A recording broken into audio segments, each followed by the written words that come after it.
right, everybody, it's your main man, Anthony Brogdon, at you once again on Strong Inspirations. Here we go. We rocking and rolling. The train has left the station, and we are now in Kansas, the state.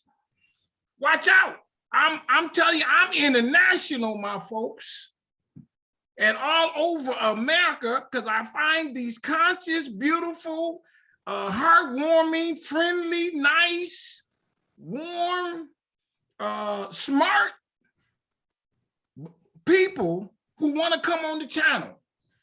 Really, I tell you what, I get the impression in some cases, like with my guest, that she's really happy to be here because she wants you to hear this stuff. She's saying, hey, this is what I do for a living. I want people to hear what I know and what I got in my museum. Check this out. This thing is serious, my friends. And you know what I want you to do? I want you to hit the subscribe button on the channel. It's free. It don't cost no information. It don't cost no money, and I don't ask no information.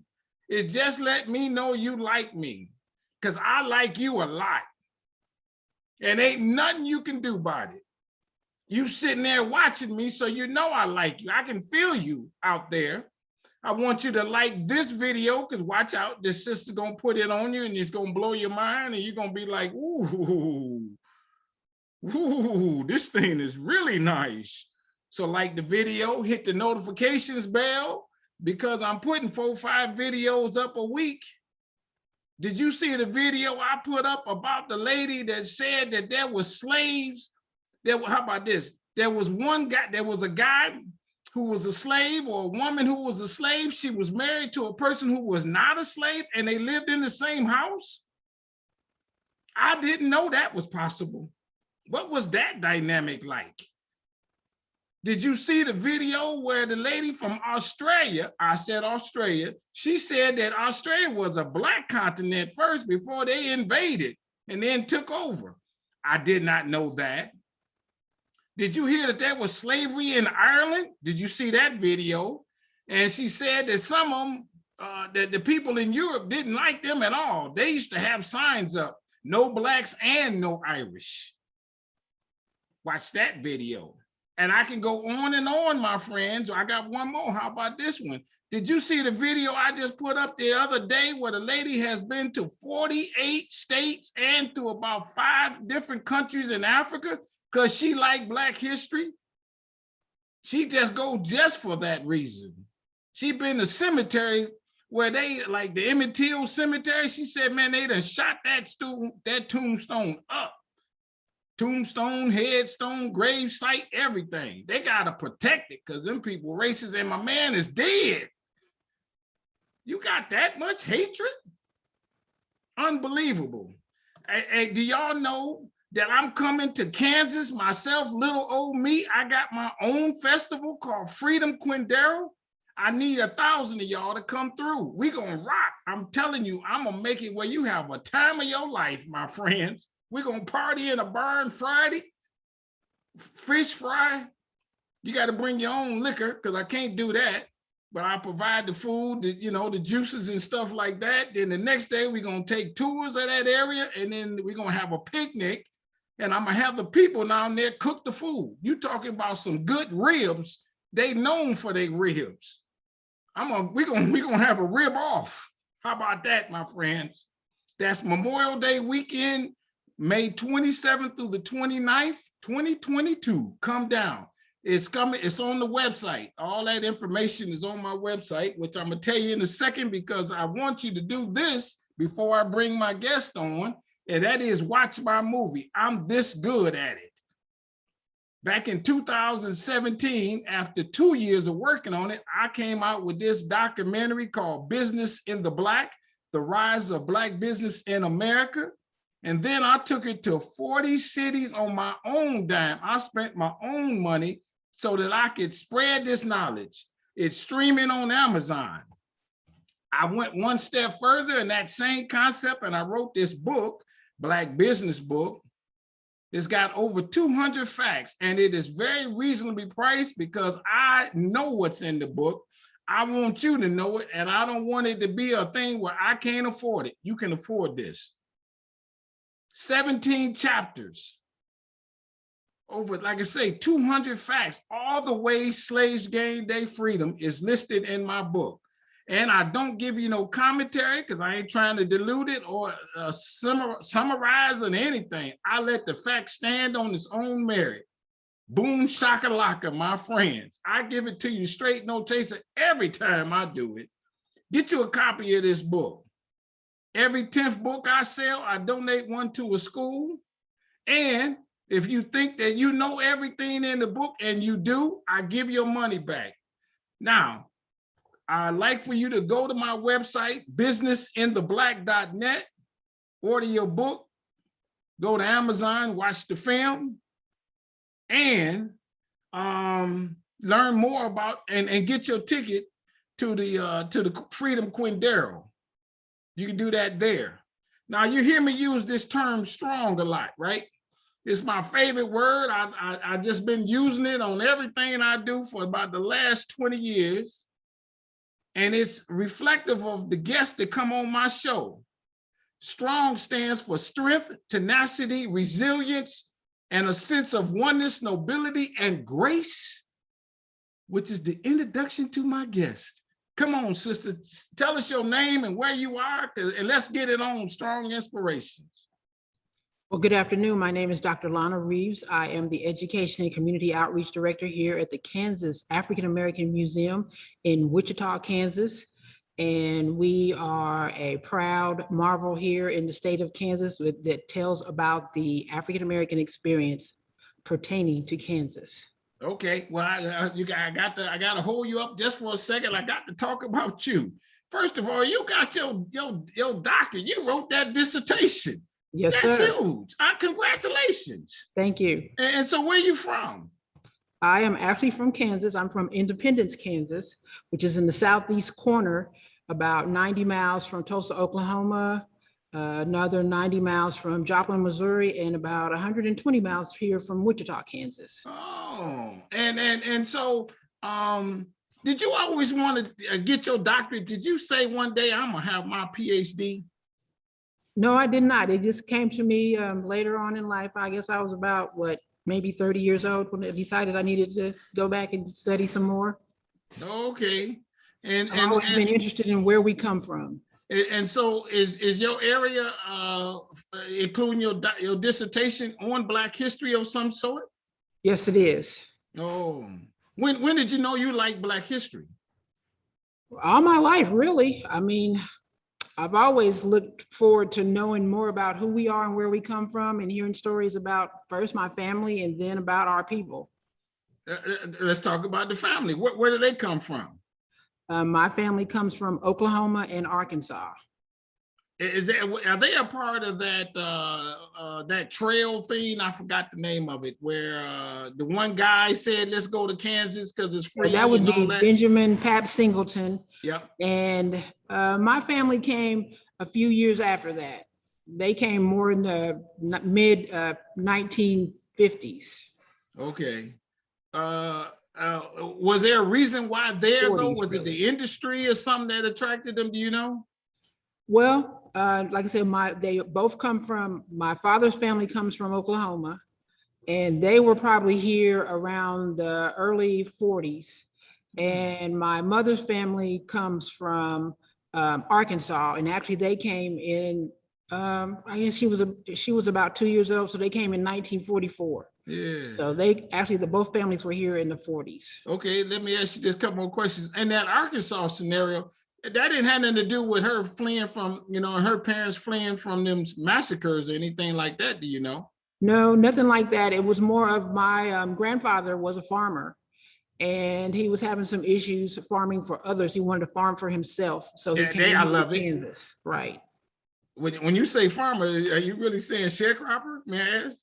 In Arkansas, yes. Because that system didn't work out for us. That was not, they weren't gonna never let that work.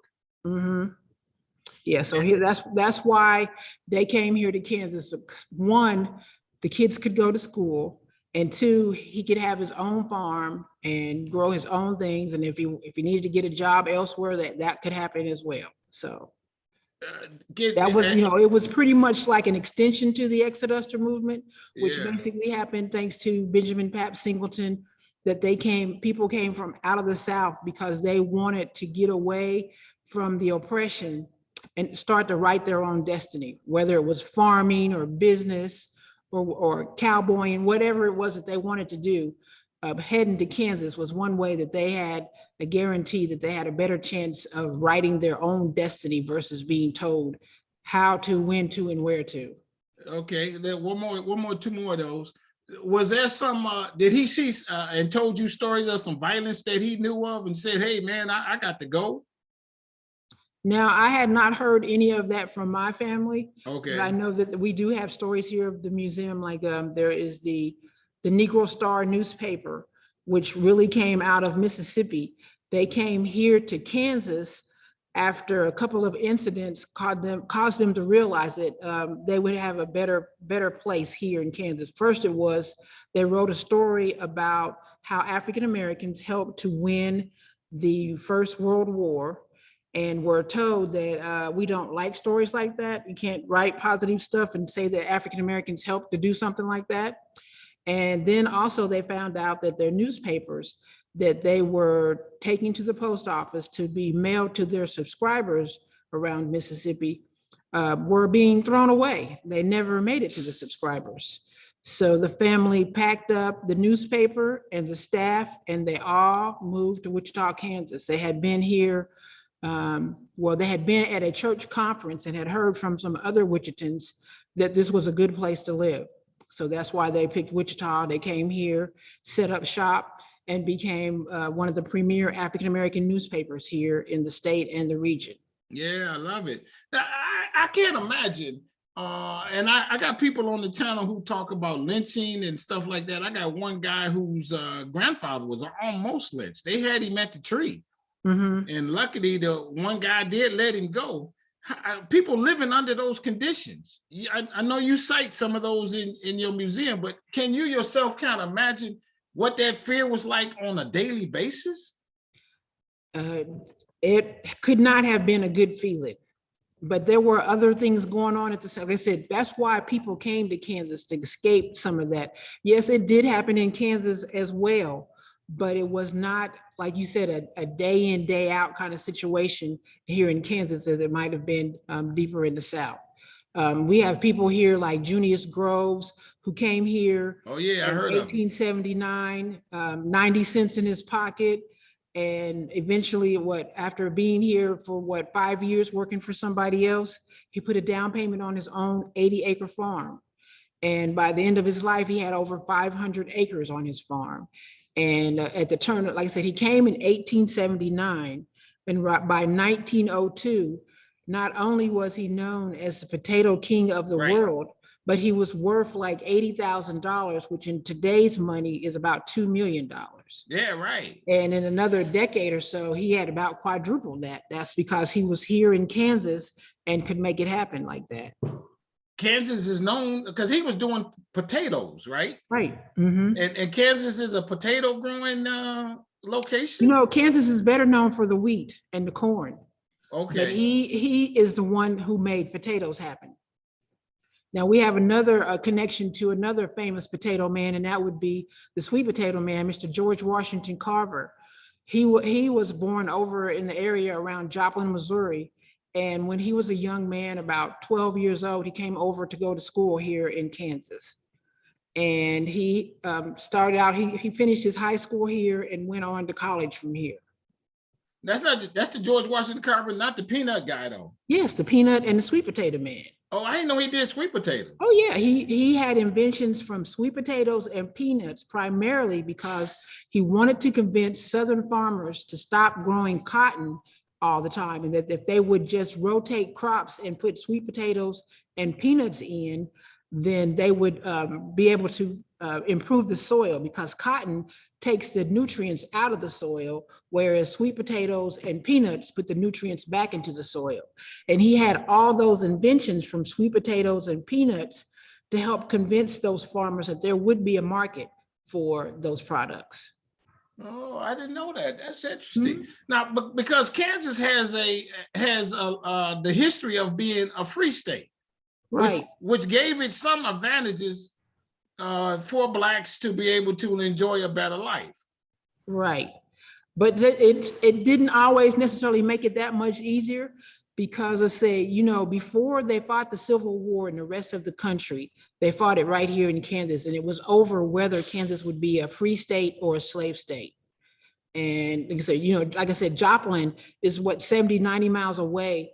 Well, really, is 70, 90 or 90 miles away from Independence, but it's really only about 35 miles from Kansas.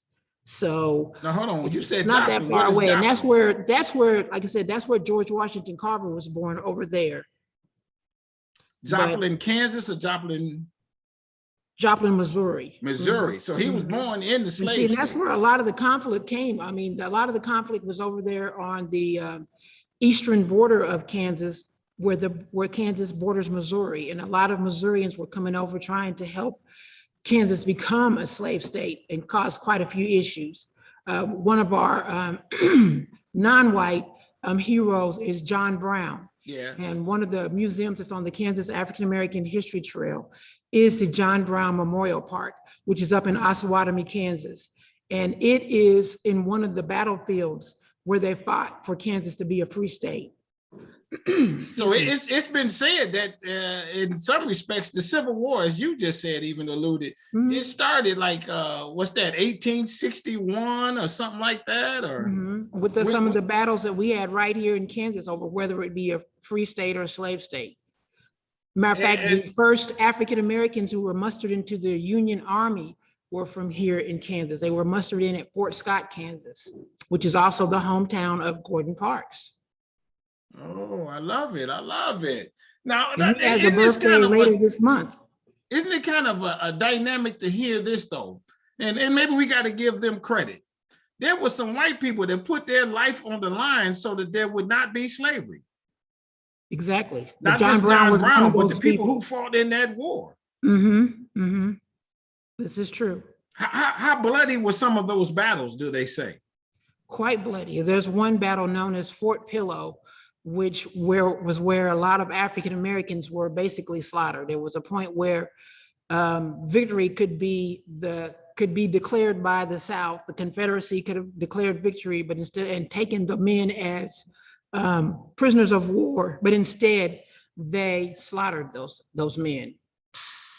Those men were they enslaved, or were they in? They were free men who were fighting on the side of the Union Army. They may have been, some of them may have been formerly enslaved, because you know the Emancipation Proclamation that was written by Abraham Lincoln when he was president said that as of January 1st, 1863, any people held in slavery in the states that had seceded or left the United States were free, but that didn't make them free. They had to make themselves free. They had to escape enslavement in order to be free.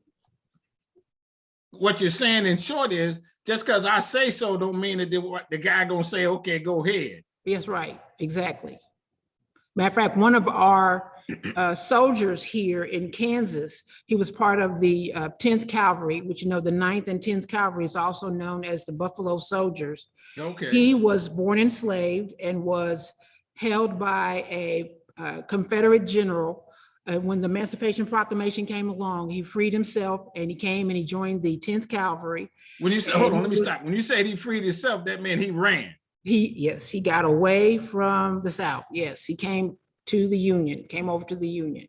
Yes, he ran. Like I know of, and then you heard me earlier say something about Quindaro and that part, but in your part in Wichita, how close are you to Missouri, and what was the way of enslaved people to get away from Missouri to get to Wichita and some of them other parts of Kansas?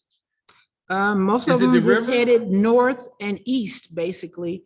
Missouri, Kansas City, where Quindaro is now a part of the city proper, is about 2.5 to 3 hours from here in Wichita. But is it the Missouri River even in Wichita that separates Kansas and Missouri? No, it's the Arkansas River here in Wichita. So if they were enslaved in Missouri, how did they get to Wichita? Any way they could, by any means possible. If they headed this way, or they like Wichita, Abilene. The Abilene Trail was one of the main places where African-American men wanted to go to join up with the cattle drive. And that was one of the best jobs that African-American men could get that would allow them to write their own ticket, was to be a cowboy. I mean, if you stop and think about it, that is why men who worked with cattle were known as cowboys, was because of how many African-American men there were, and how many of them they would still try to deny their manhood and call them cowboys.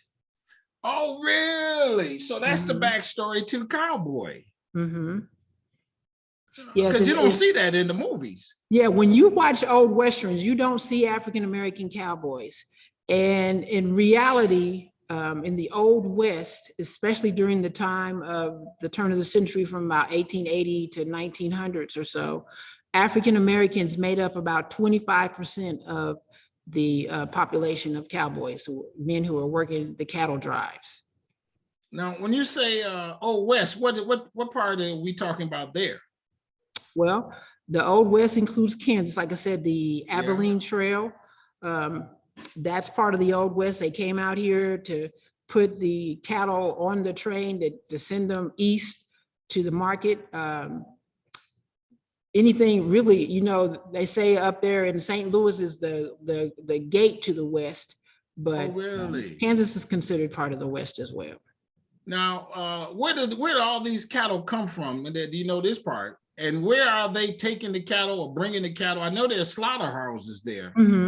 And so the cattle are coming out from even further west. Is that the case, or what? West, south, from like I said, this was good Trails End. This was to bring them to market here. They would bring them up here. I guess the Trails End was up in Abilene, Kansas. And, you know, we had African-American cowboys like Nate Love, who came out of Kentucky when he was about 16 years old and joined his first cattle drive. And that particular operation was out of Texas. So they came from all over, from west, from east, from south, all over, north, wherever there were cattle. This was a primary market to get the cattle here and then to get them out to the rest of the country via the train. So what is a cattle drive? You're taking them from where the cattle are in, let's say, Texas. How does that look? I mean, they're on them horses and they just make sure that they go straight. Is that some of the scenario? Yeah, pretty much like you see in the movies or the television shows like Lone Dove, something like that. Yeah, basically. Okay, well, since we own the cowboys and stuff, other than them being white in the movies, is it still like the Wild Wild West? Is it still the murders and things? Do y'all depict that or tell those stories? And did they try to do that against the black cowboys even more so? There was some of that going on. I mean, like I said, Kansas was part of the West, and some of that was going on. We have here in the museum, we tell the story of three cowboys, Nate Love, Issam Dart, and Arthur Clark, and they were two cowboys who did things that were famous, and one cowboy who was infamous in that he was a cattle rustler, and he lost his life after he tried to go straight, and instead was, the law knew who he was and where he was, and it was easier to bring him in dead than alive. So that's what happened to him. They surprised him when he came home on his own ranch and took him in. That's Nate Love. No, that's not Nate Love. That's Issam Dart. You know, no, Nate Love was the famous cowboy who was famous for being an accomplished cowboy. He had a second nickname, Deadwood Dick. He went up to the Dakotas and won a contest up there, shooting, riding, roping. His competition was phenomenal. He beat everybody hands down, no problem. Okay. And that's where he got the new nickname. This was a big 4th of July celebration up in the Dakotas. But no, he came from Kentucky, came to Kansas. Like I said, he was there in Abilene when he joined his first cattle drive out of Texas. And he rode all over the country He was a scout. He would ride ahead to know what's coming up and knew where everything was, and would report back as they would bring the cattle forward on to market. Oh man, that's interesting. And so let me ask you this: above Kansas is what? When I say above, I mean northern. What's above? What state is that? That's Nebraska. And but why is Kansas the one that they decided to have such this famous history of slavery against no slavery? Because it's a southern.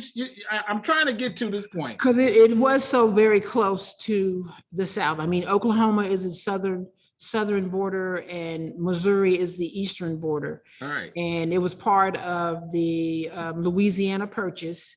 Okay. And there was a stipulation in the Louisiana Purchase. There was a battle. I mean, even on a political battle over whether Kansas would be free or slave.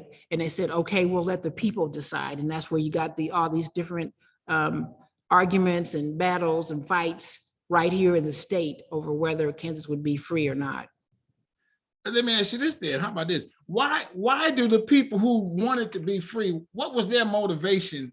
Was it religious means or what that make them say, okay, we want to be free. We don't want to have that. Because unless you have that religious connotation, slavery was easy and it was free labor. Well, it was only easy if you were the one who was enslaved. Right, I agree. I mean, for the enslaver, it was like, hey, man, this is I got them working. All I got to do is, give them a few meals and some clothes. I give them a little house in the back. Sometimes they didn't even do that, and basically that was the reason why enslaved people would want to be free, is they wanted a better life. They wanted to be able to control their own destiny, and Kansas was held out to those people by people like Benjamin Pap Singleton, that this was a place where that could happen, because it was at the time, it was pretty much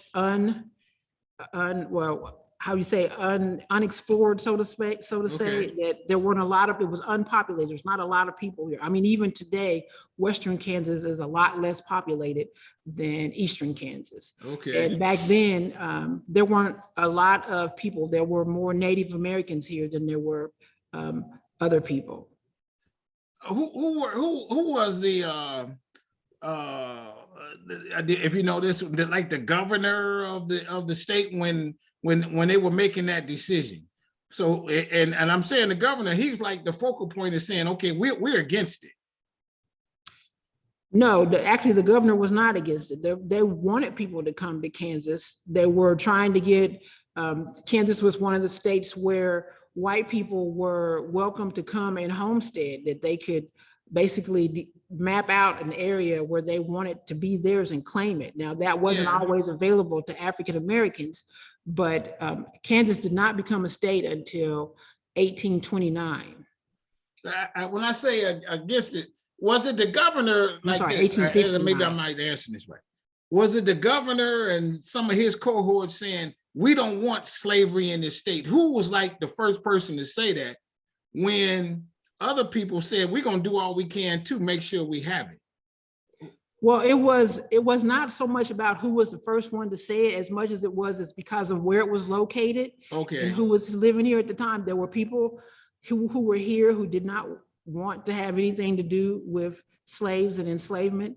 Okay. And then there were people who were, a lot of the people who came to say that we want this to be a slave state came from Missouri. I got you. Because that was indeed a slave state.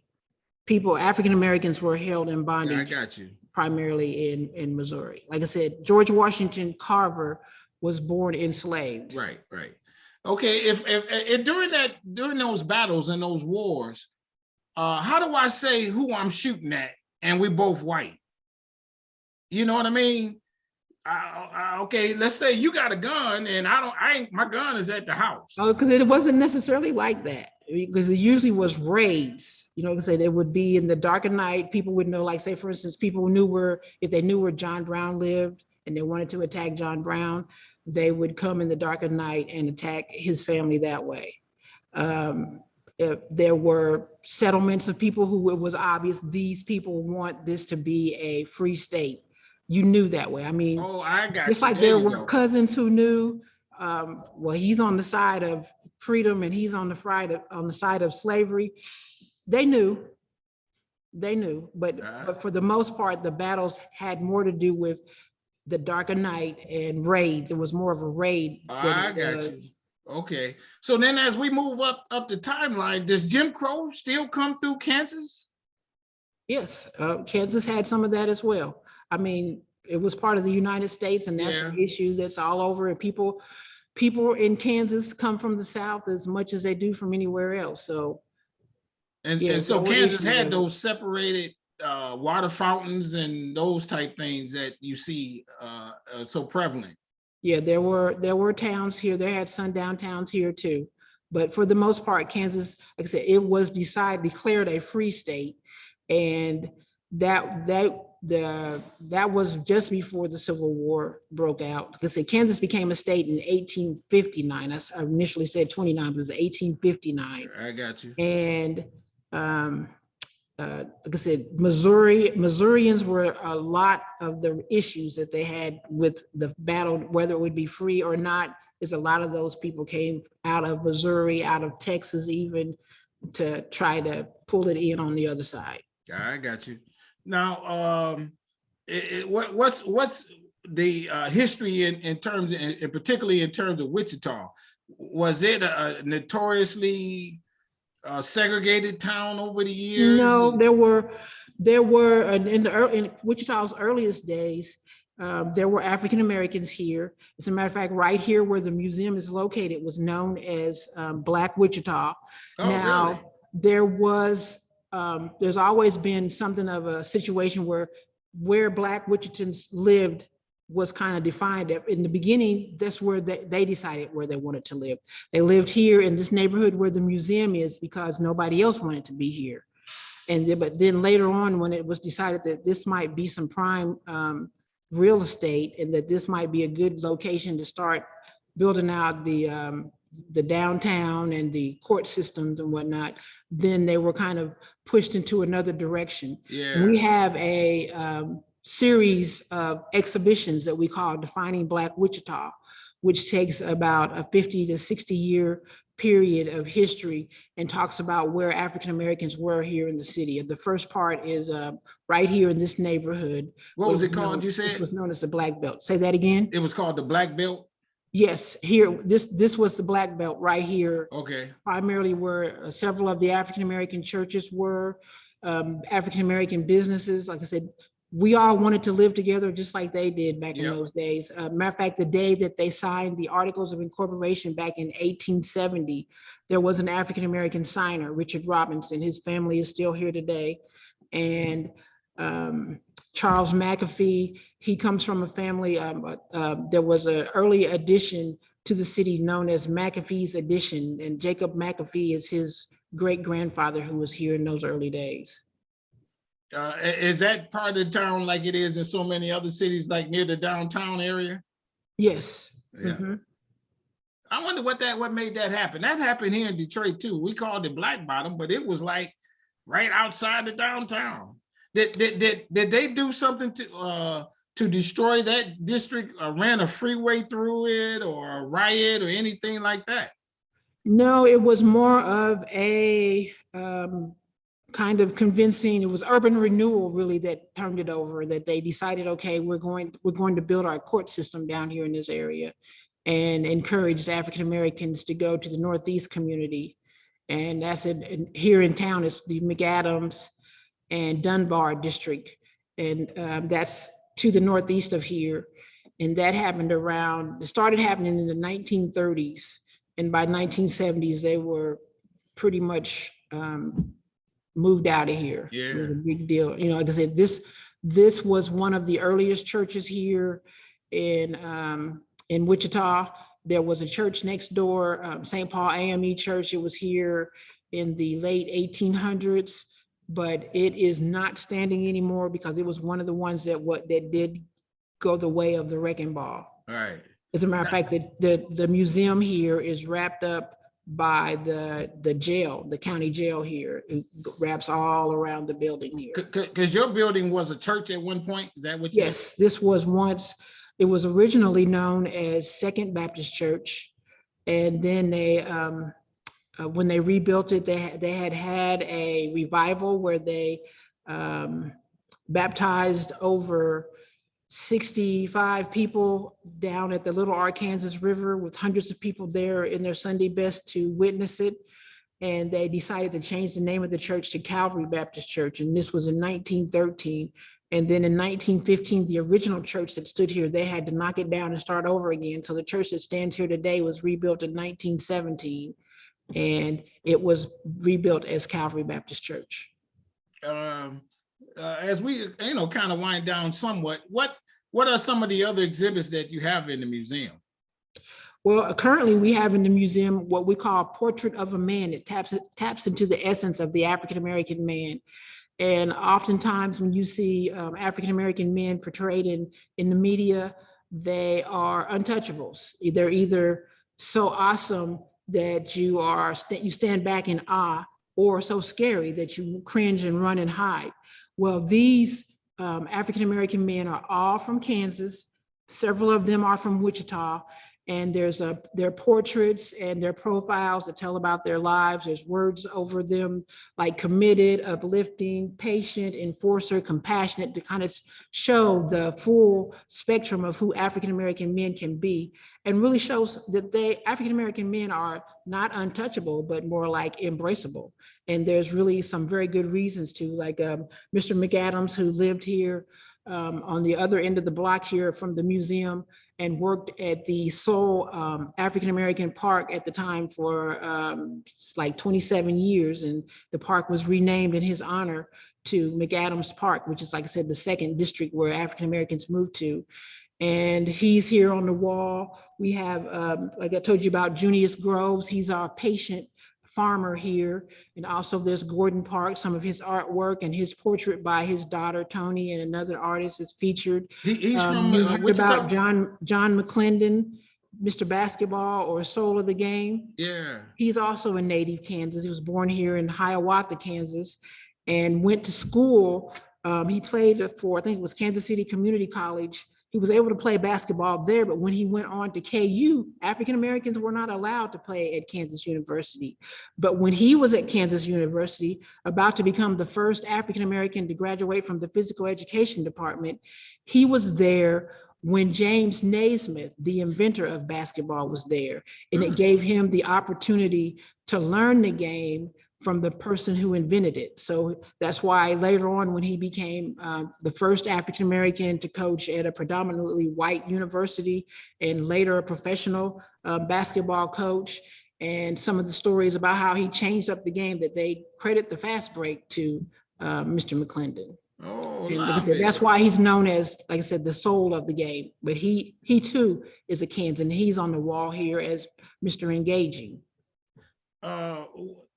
What's the main street that runs through the Black neighborhood where all of the Black businesses were?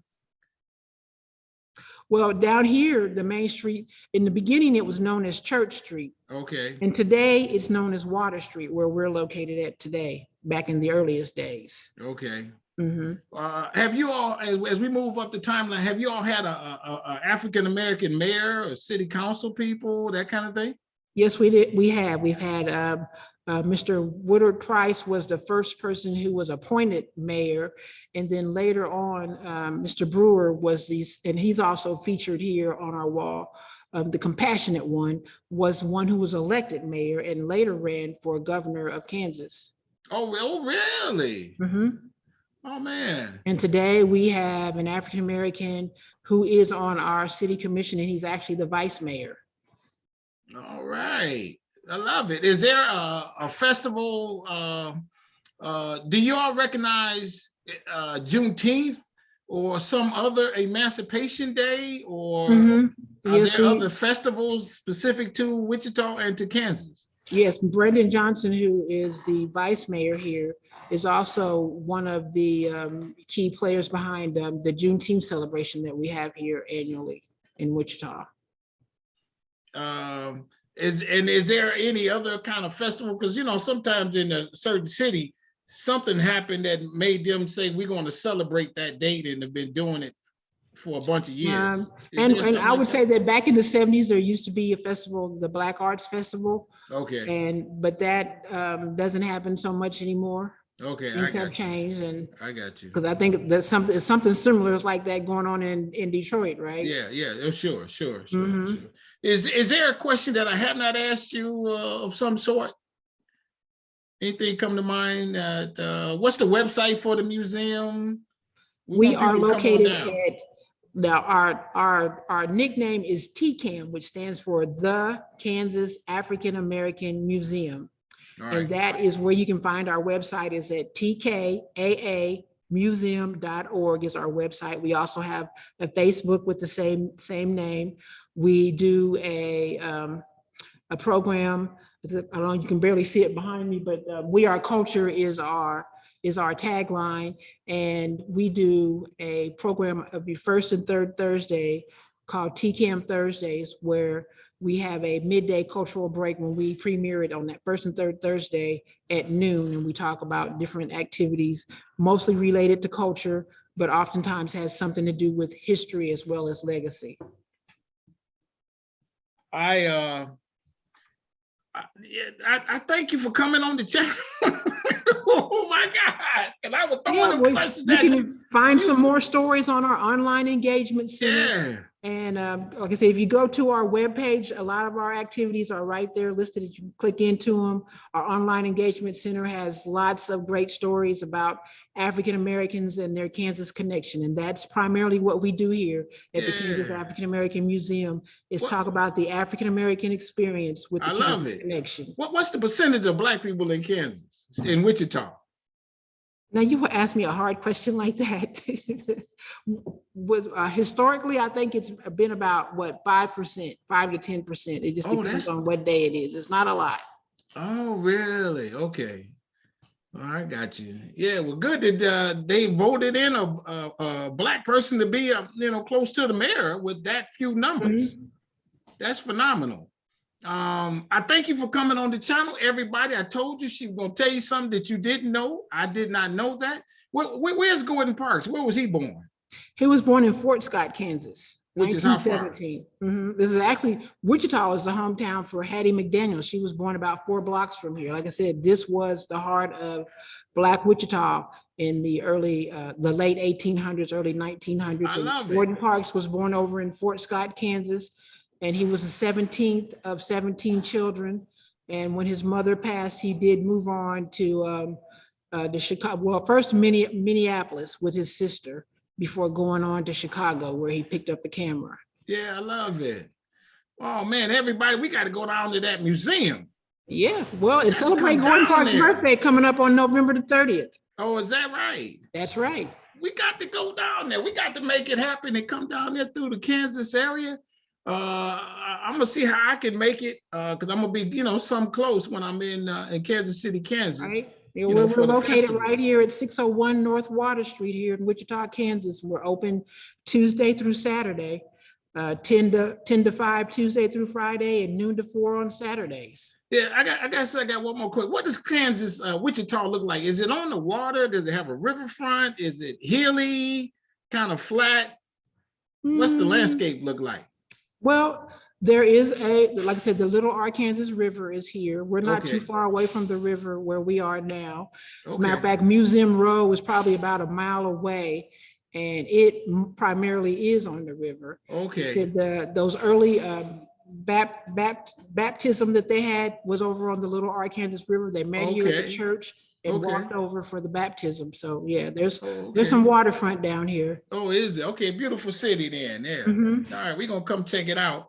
Everybody, hit the subscribe button on Strong Inspirations, because you see how I'm doing it. I find these intelligent people who wrote them dissertations and passed all them classes. Man, I bet this lady had all A's coming out of grade school and high school. She seemed like one of them types, and which is a good thing. She followed through on hers. She reached that height. And to the people that at the museum, I'm glad that they're keeping that history alive and showcasing Black men too. I caught on to that. I like that. So everybody hit the subscribe button. Like I say, hit the like button, hit the notifications bell, tell somebody about Strong Inspirations, because I'm coming at you from all angles. And to you, my sister, I say this with all sincerity. I want you to stay strong, stay safe, stay on your grind. I love that you have chosen this as your career path, and you bringing them good exhibits to Kansas and showcasing all that good history that they have and that has happened around the world. Please continue to do that, and it has become your calling, I'm sure, and you feel it. As you were saying, this is something that has been a part of your background, your DNA from day one, and here you are. Everybody, I'll say so long. We out. Bye-bye.